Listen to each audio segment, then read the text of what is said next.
Welcome back to the deep dive. Today, we're taking you behind the scenes of the IRS, but not in the way you might think. We're diving into the Taxpayer Advocate Service's operational plan for 2024. We're going to discover how the IRS actually helps taxpayers like you. Yeah, you can almost think of it as a playbook for how the Taxpayer Advocate Service, or TAS, goes about its mission to champion taxpayers, help resolve issues, and improve the tax system as a whole. The TAS is actually an independent organization within the IRS. I know, a bit of a surprise, right? They're your advocate, ensuring your rights are protected and that things run smoothly, or as smoothly as taxes ever can. And what we have here, this operational plan, is a real treasure trove of information. It's not just some dry government document. It really gives us insight into what the TAS is focusing on for the year, and by extension, what challenges taxpayers are facing. Okay, so let's jump right in.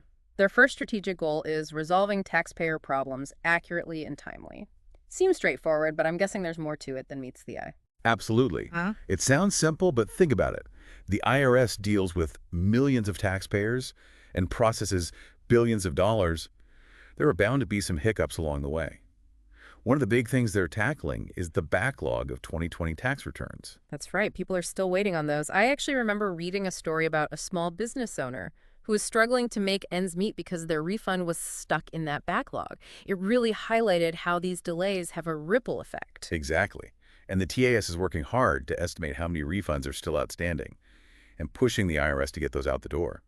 Another area they're focusing on is correspondence audits, those audits that are conducted through letters. You might be surprised to know that a lot of people just ignore them. Really? Why would anyone ignore a letter from the IRS? That seems like a recipe for disaster. Well, it turns out the letters can be confusing, and some people may not even realize they're being audited. The TAS is digging into the reasons behind the low response rate and looking for ways to make the process clearer for taxpayers. It makes you wonder, if there are that many people not responding to the letters, are these audits really achieving their intended purpose? That's a really good question, and one the TAS is trying to answer. They want to ensure that audits are effective, but also fair and transparent. And speaking of transparency, wouldn't it be great if we could track our tax returns in real time? You mean like a delivery app, but for your tax refund? That would certainly take some of the stress out of tax season. I agree, and that's actually something the TS is advocating for. A real-time dashboard where you could see exactly where your return is in the process. No more wondering and waiting. All right, so moving on to their second strategic goal, protecting taxpayer rights and reducing burden. I love that they're so focused on making the system easier to navigate. Because let's be honest, taxes can be incredibly complicated. They really can. And for some people, even figuring out where to start can feel overwhelming. The TAS is particularly focused on individual taxpayer identification numbers, or ITNs. These are essentially tax ID numbers for people who aren't eligible for Social Security numbers, often international taxpayers or immigrants. So if you don't have a Social Security number but need to pay taxes, you need an ITN. Right. And this can be a really complex process. The TS is working to streamline the ITN application process to make it easier and less burdensome, especially for those who are new to the U.S. tax system. Because navigating a new country's tax system is hard enough without facing a mountain of paperwork, right? Exactly. And the TS's efforts go beyond just ITNs. They're constantly looking for ways to simplify tax filing in general. For example, they're exploring ways to make the Earned Income Tax Credit, which can be a huge help for low-income families, easier to understand and claim. It's like they're trying to take the headache out of taxes, or at least minimize it. That's a great way to put it. They're also pushing for greater independence within the Independent Office of Appeals. Have you ever heard of that? I haven't, actually. What is the Independent Office of Appeals? Well, think of it as a neutral third party within the IRS. If you disagree with the IRS's decision on your tax case, you can appeal to this office. So it's kind of like a court, but specifically for tax issues. Exactly. And the TAS is advocating for this office to be even more independent, to ensure that all taxpayers get a fair shake if they need to dispute a decision. That makes sense. It's reassuring to know there's a system in place to ensure fairness. It seems like the TAS is really covering all the bases when it comes to protecting taxpayers. They really are. And their commitment to making the tax system more user-friendly extends to their third strategic goal, providing timely outreach and education to taxpayers and practitioners. So it's not just about fixing problems, but preventing them in the first place by making sure people understand the system. Makes sense to me. Exactly. Because the more informed you are, the less likely you are to run into issues. One way they're doing this is by working to improve taxpayer access to assistance, both in person and over the phone. I imagine that can be a challenge, especially for people in rural areas or those who might not have reliable internet access. It definitely can be. And the TAS is looking at ways to overcome those challenges. They're also strong supporters of low-income taxpayer clinics, or LITCs. These clinics provide free legal and tax help to people who can't afford it.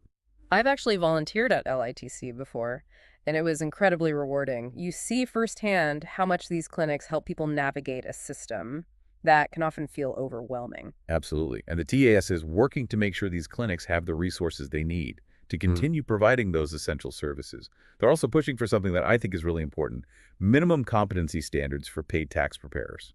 Wait, so right now there's no guarantee that the person preparing your taxes actually knows what they're doing. That seems a little scary. Yeah. It is a bit concerning, isn't it? You're essentially trusting someone with your financial well-being.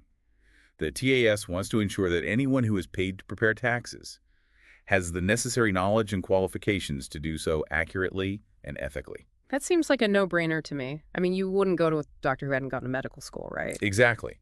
And to further help taxpayers, the TAS is also developing what they call a taxpayer roadmap. Ooh, a roadmap. Tell me more. Well, it's essentially a guide to help you navigate common tax situations and understand your rights and responsibilities. It's designed to be clear, concise, and easy to understand.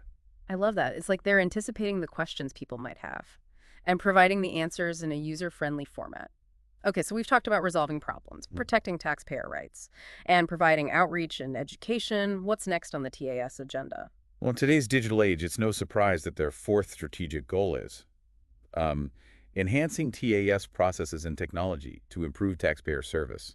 Technology is changing everything these days, so it's great to see the TAS embracing it to make the tax system more efficient and accessible. They are. They're analyzing their intake process to see how they can connect with taxpayers who need help more efficiently. They're exploring the use of virtual assistants like chatbots to answer common questions. Chatbots, huh? I've seen those on other websites, and I have to admit, sometimes they can be more frustrating than helpful. I know what you mean, but think about it. If they can get the technology right, imagine being able to get a quick answer to a simple tax question without having to wait on hold or schedule an appointment. That would be amazing, especially for those of us who tend to procrastinate on our taxes until the last minute. They're also looking at expanding their online document upload tool to reduce the need for paper forms, which is good for the environment and for our sanity. I think we can all agree that less paper is a good thing. It's so easy to misplace a form or accidentally spill coffee on it. And beyond just reacting to problems, the TAS wants to be more proactive in anticipating taxpayer needs.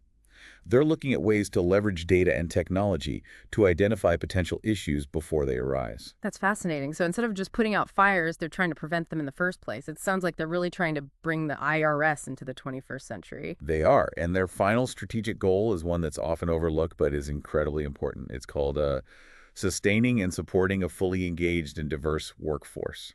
Now, this one might seem a little less directly related to taxpayers, but I'm sure it has a significant impact on the quality of service they receive. That's the idea.